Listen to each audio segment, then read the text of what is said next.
Oke, terima kasih Mbak Dina sudah mau membagikan layarnya ya. Oke, kita mulai.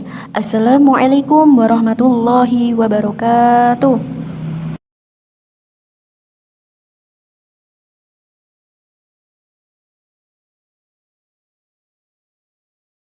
Selamat pagi anak-anakku semuanya, kelas 10 A1 ya. Ya. Bagaimana kabarnya hari ini anak-anak?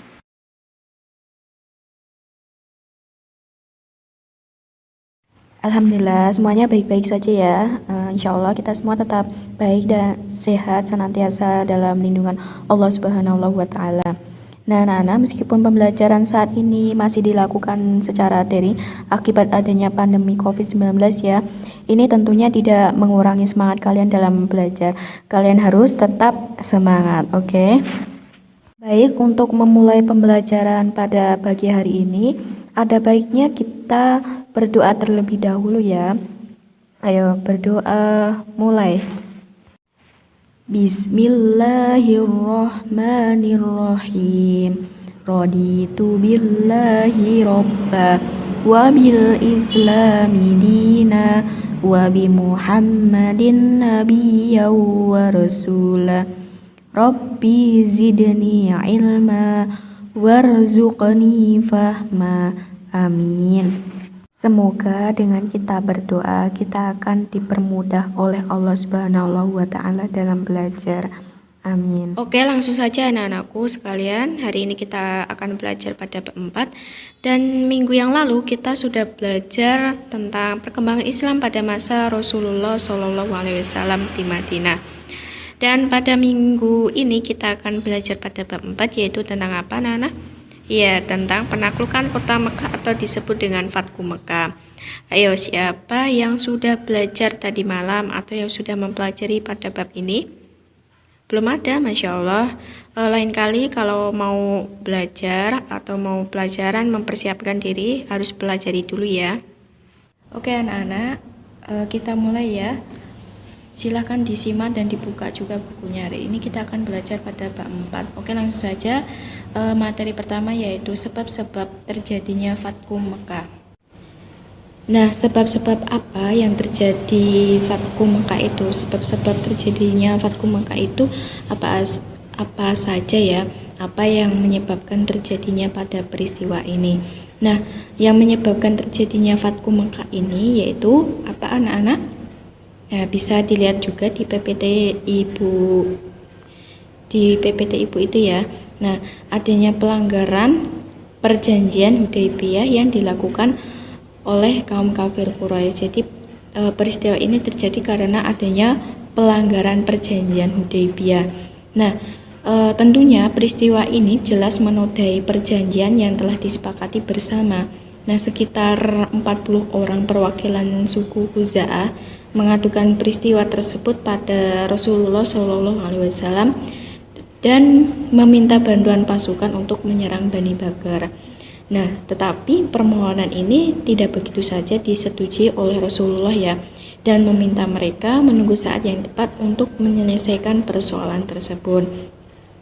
Nah, kemudian selang beberapa waktu Rasulullah SAW itu mengirimkan utusan kepada kaum kafir Quraisy ya, dengan membawa misi perdamaian dan mengajukan beberapa usulan, yaitu yang pertama apa anak-anak? Yang pertama adalah orang Quraisy harus menghentikan persekutuan dengan Bani Bakar, atau orang kafir Quraisy itu harus mengganti kerugian atas jatuhnya korban dari suku Khuza'ah, atau orang Quraisy itu harus menyatakan pembatalan terhadap perjanjian Hudaybiyah. Nah, dari ketiga usulan tadi, kaum kafir itu memilih alternatif yang ketiga. Jadi ya, dari ketiga alternatif itu yang dipilih oleh kaum kafir Quraisy adalah yang ketiga. Apa saja? Iya, benar. Ya, jadi yang ketiga yaitu orang Quraisy itu harus menyatakan pembatalan terhadap perjanjian Hudaybiyah. Nah, kenyataan ini membuat tidak ada pilihan lain bagi Rasulullah SAW selain mempersiapkan pasukannya untuk melawan kafir Quraisy Nah, melihat keseriusan ini Rasulullah SAW dengan kesiapan pasukannya, Abu Sufyan ini merasa menyesal dengan menyepakati pembatalan perjanjian Hudaybiyah. Nah, dalam waktu yang singkat Rasulullah SAW itu berhasil mengumpulkan 10.000 pasukan yang siap bergerak menuju Mekah. Nah, namun dalam mengirimkan pasukan ini Nabi Muhammad SAW itu merahasiakannya. Nah, tapi dalam merahasiakan ini ada sosok kaum kafir Quraisy yang mengetahuinya. Tapi sosok ini sudah setia dengan Nabi Muhammad SAW. Nah, siapa itu? Ya, itu adalah Hatib bin Abi Balta'a. Jadi Hatib ini adalah seorang yang sangat setia kepada Nabi Muhammad SAW. Nah, tujuan Rasulullah SAW itu mengumpulkan pasukannya tadi 10.000 ya, bukan berarti itu untuk memerangi kaum kafir Quraisy, tapi hanya untuk menakut-nakuti mereka dengan memberikan peringatan dan penjelasan kepada kafir Quraisy bahwa kini Islam itu sudah berkembang sangat besar. Nah, strategi yang digunakan Rasulullah SAW itu dengan cara yang damai, tidak ada pertumpahan darah ya, tidak ada perlawanan sama sekali. Kemudian lanjut ke materi yang kedua, yaitu faktor-faktor keberhasilan Fathu Mekah. Nah, apa saja yang menyebabkan Fathu Mekah itu mengalami keberhasilannya? Faktor-faktor apa yang menyebabkannya? Nah, oke, lanjut Mbak Dina. Jadi yang menyebabkan keberhasilan Fathu Mekah itu ya tadi ya. Jadi pada saat adanya kaum kafir itu melanggar perjanjian Hudaybiyah, namun ada seorang yang menemui Rasulullah SAW untuk menyerang mereka, tetapi Rasulullah SAW itu menyikapinya dengan sangat bijaksana, bukan berarti langsung untuk menyerangnya, tapi Nabi Muhammad SAW membuat perjanjian tanpa adanya perlawanan sesuatu pun, tidak ada pertumpahan darah ya. Jadi dengan cara yang damai. Nah, kemudian setelah itu Rasulullah SAW itu bersama kaum muslimin itu untuk memasuki kota Mekah. Nah, di sana Rasulullah SAW itu membuat kemah di sekitar kota. Nah, dengan hal itu maka Abu Sufyan ini berkesempatan untuk mendatangi perkemahan Rasulullah dan menyatakan diri itu untuk masuk Islam. Nah, kemudian Rasulullah SAW itu enggan memasuki Ka'bah sebelum Ka'bah itu dibersihkan dari segala kemusyrikan. Nah, bisa dilihat di PPT ya, sebelum masuki Mekah Nabi Muhammad itu meminta untuk membersihkan patung-patung, gambar dan lain-lain segala bentuk kemusyrikan yang masih ada. Nah, dalam hal ini setelah penaklukan kota Mekah dengan cara yang damai yang dilakukan Rasulullah, manusia itu berbondong-bondong masuk Islam ya. Nah, kemudian pada tahun ke-10 Rasulullah SAW itu melaksanakan ibadah haji, dan itulah salah satunya ibadah haji yang dilakukan beliau itu bersama 100.000 orang. Nah, namun selama di Mekah Nabi Muhammad SAW itu merasa khawatir dengan kaum Ansor. Kenapa? Nabi Muhammad SAW itu sangat khawatir dengan kaum Ansor yang demikian sangat mencintai Rasulullah SAW. Nah, jadi kekhawatiran Nabi Muhammad SAW itu sangat begitu cinta kepada masyarakat di Madinah. Nah, mereka juga khawatir jangan sampai Nabi Muhammad SAW itu enggan untuk kembali ke Madinah.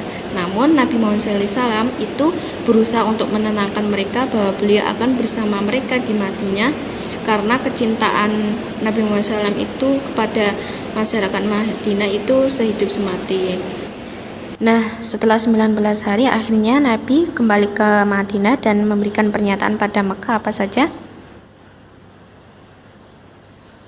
Ya, benar sekali ya. Ya, jadi sebelum kembali ke Madinah, Nabi Muhammad SAW itu memberikan pernyataan atau mengingatkan kepada penduduk Mekah bahwa tidak ada lagi hijrah ke Madinah sejak kemenangan di Mekah, yang ada tinggal niat yang tulus atau melakukan kebajikan disertai jihad perjuangan mewujudkannya. Jadi itu pernyataan dari Nabi Muhammad SAW sebelum meninggalkan Mekah ya. Jadi Nabi Muhammad SAW itu sangat mencintai penduduk masyarakat Mekah dan Madinah. Kemudian selanjutnya adalah materi yang ketiga, ada Haji Wada. Ada yang tahu apa itu Haji Wada? Bisa dilihat di PPT Ibu juga ya, apa itu Haji Wada? Nah, Haji Wada itu adalah haji yang dilakukan oleh Rasulullah SAW pada tahun 10 Hijriah. Nah, dinamai ini kenapa? Karena ketika itu Rasulullah SAW berpamitan dengan umatnya dan menyatakan bahwa siapa tahu aku tidak dapat lagi bertemu kamu semua setelah tahun ini. Nah, kenapa Nabi Muhammad berpamitan dengan menyatakan itu? Karena kan kita tidak pernah tahu rencana Allah bagaimana ya. Jadi kan ini mungkin pertemuan yang terakhir atau kita masih dapat dipertemukan. Nah, jadi memberikan peringatan lah Nabi Muhammad SAW itu. Dan kemudian Rasulullah SAW mendorong kaum muslim untuk ikut berhaji dengan beliau. Rasulullah bermaksud menunjukkan kepada semua kaum muslim bagaimana berhaji yang sebenarnya sesuai yang telah diajarkan Allah SWT itu kepada Nabi Ibrahim alaihissalam. Nah, kemudian ajakan Rasulullah SAW ini sangat disambut antusias oleh seluruh kaum muslim yang selama ini sudah memendam rindu dengan Ka'bah. Nah, kemudian pada hari ke-8 bulan Zulhijjah, yaitu bertepatan dengan hari Tarwiyah, beliau itu berangkat menuju Mina dan sholat 5 waktu di sana. Dan pada paginya beliau menetap sebentar sampai matahari terbit, kemudian melanjutkan perjalanan hingga sampai di Arafah dan menemukan tenda telah terpasang di Namira. Kemudian bisa dilihat di PPT itu ya. Nah, di perut lembah itu sekitar 144.000 manusia berkumpul di sekitar beliau, di sekitar Nabi Muhammad SAW. Beliau pun bangkit untuk berkhutbah dan menyampaikan beberapa pesan dalam khutbahnya tersebut. Nah, apa saja khutbahnya Nabi Muhammad SAW yang disampaikan itu, apa saja isinya, pesan apa yang disampaikan Nabi Muhammad SAW melalui khutbahnya tersebut, apakah ada yang tahu? Bisa dilihat di PPT itu ya, mungkin itu agak ruwet juga. Nah, itu dimulai dari yang pertama, janganlah berlaku kasar dan aniaya kalian semua manusia terhadap istri-istri mereka, dan janganlah menuntut balas pembunuhan di zaman jahiliyah, dan jangan riba. Kemudian ada jangan pula saling membunuh dan jangan menjadi kafir sepeninggal beliau, dan tetaplah berpegang teguh pada kitab Allah dan sunnahnya, jangan sampai tersesat. Kemudian sesungguhnya tidak ada nabi setelahku dan tidak ada umat baru setelah kalian. Kemudian hendaknya semua kaum muslimin saling bersaudara, tiada kelebihan satu kaum dengan kaum lainnya itu kecuali ketakwaannya, dan tunaikanlah zakat kalian dengan lapang dada, dan berhajilah kalian ke Baitullah, dan patuhilah pemimpin-pemimpin kalian, niscaya kalian masuk surga. Itulah beberapa pesan yang disampaikan Rasulullah SAW ya melalui khutbahnya. Kemudian setelah Haji Wada tadi, Haji Rasulullah SAW ini selain dikenal dengan nama Haji Wada, juga dinamai beberapa nama lainnya. Antara lain apa saja, anak-anak? Tolong diperhatikan ya, disimak baik-baik, jangan ditinggal ngapa-ngapain. Ayo disimak apa saja. Oke, yang pertama ada Hajat al-Islam. Yang kedua apa? Hajat al-Balag. Ayo diperhatikan. Yang ketiga apa? Iya, Hajat at-Tamam. Bukunya juga dibuka ya. Oke, yang pertama itu Hajat al-Islam. Apa itu Hajat al-Islam? Nah, Hajat al-Islam ini adalah haji Rasulullah SAW yang pertama dan terakhir sesuai dengan tuntutan Islam. Sebagaimana haji itu juga menjadi rujukan kaum muslim dalam pelaksanaan ibadah haji yang sedikit atau banyak berbeda dengan haji kaum musyrik ya. Kemudian yang kedua adalah haji al-balag atau disebut juga haji penyampaian, karena dalam khutbah Rasulullah SAW ketika itu salah satu yang beliau tanyakan kepada jamaah adalah apakah aku telah menyampaikan apa yang disampaikan, yakni ajaran agama Islam. Nah, dengan jawaban inilah yang Nabi Muhammad inginkan agar menjadi saksi di hari kemudian bahwa memang beliau telah menyampaikan ajaran Islam. Dan secara khusus pada haji ini Rasulullah SAW menyampaikan kepada umat Islam rincian ibadah secara lisan dan praktek. Kemudian yang ketiga, apa anak-anak?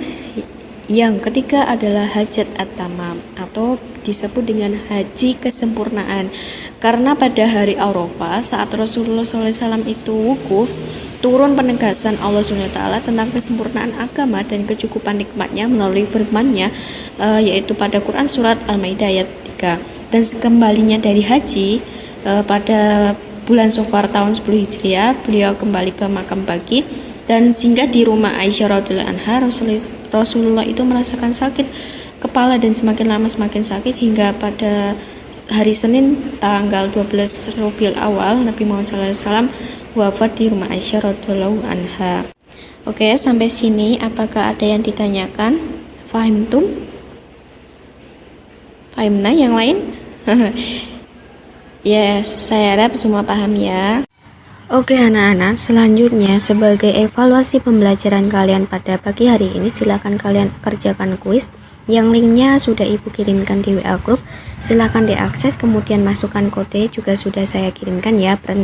Dan pertanyaan ini tentunya berkaitan dengan materi yang kita bahas hari ini. Silakan dikerjakan. Oke, sekarang masukkan kode ini.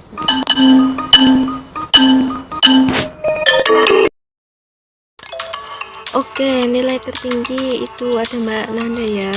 Maksudnya jawabannya paling cepat dan juga benar juga, nilai tertinggi ada Mbak Nanda. Oke, masih ada beberapa soal juga, masih ada 2 soal yang belum dijawab. Oke, Mas Ilham itu juga bagus sekali, dan juga ada Mas Dana. Oke, Mbak Alifa. Oke, Mbak Rika, ayo semangat. Mbak Amania, oke, melonjak ya Mbak Amania ini. Oke, semangat sekali. Yang penting jawaban kalian benar ya. Jadi ini satu soal itu nilainya adalah 20 ya.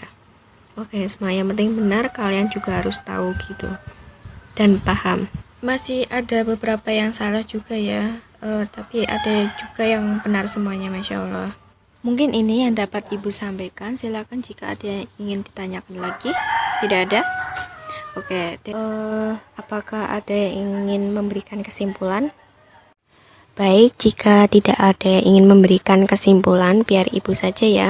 Jadi kesimpulan kita dalam mempelajari ini tadi adalah bahwa dalam peristiwa Fathu Mekah ini, karena adanya pelanggaran perjanjian Hudaybiyah yang dilakukan oleh kaum kafir Quraisy, dan pada akhirnya Nabi Muhammad itu tidak terburu-buru dalam mengambil keputusan. Dengan kebijakannya, Nabi Muhammad SAW itu membuat perjanjian dan tidak membuat perlawanan sekalipun, dan tidak ada pertumpahan darah. Dan strategi ini adalah strategi yang paling bijaksana yang dilakukan Nabi Muhammad, tidak ada perlawanan sekalipun.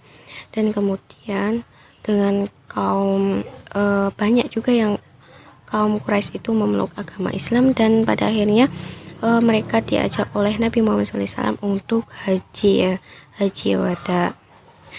Mungkin itu yang dapat ibu sampaikan. Kurang lebihnya mohon maaf. Sampai ketemu di minggu depan. Billahi taufiq wal hidayah wa ridha wa inayah. Wassalamualaikum warahmatullahi wabarakatuh.